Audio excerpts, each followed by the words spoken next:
Tatlong mahalagang kasunduan sa ASEAN Summit nalagdaan na. ASEAN Chairship sa 2026 ipapasa na sa Pilipinas ngayong hapon.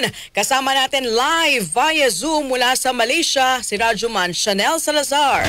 RMN Live Reports!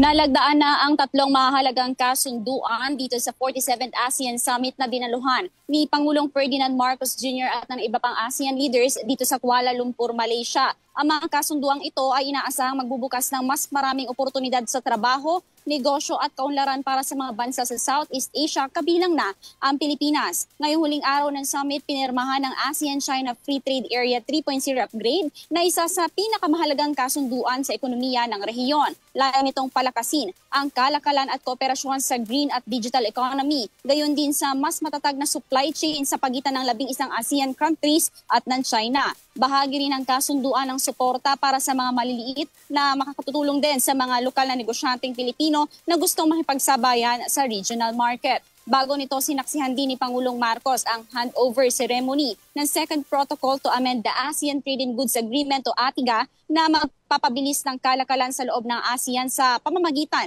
ng mas malinaw na proseso, transparency at mas epektibong sistema ng pagresolba ng mga alitan sa negosyo. Isa rin sa mahalagang dokumentong nalagdaan sa summit ang formal na pagtanggap sa Timor-Leste bilang bagong kasaping bansa ng ASEAN matapos ang 14 na taong aplikasyon. Samantala, ngayong hapon naman magaganap ang symbolic turnover ceremony kung saan formal na ipapasa ni Malaysian Prime Minister Anwar Ibrahim ang ASEAN chairmanship kay Pangulong Marcos. Huling pinangunahan ng Pilipinas ang ASEAN noong 2017 at inaasahang ibabalik ang hosting sa 2026 ang regional leadership role ng bansa sa harap ng mga hamon sa ekonomiya, climate change at seguridad sa West Philippine Sea.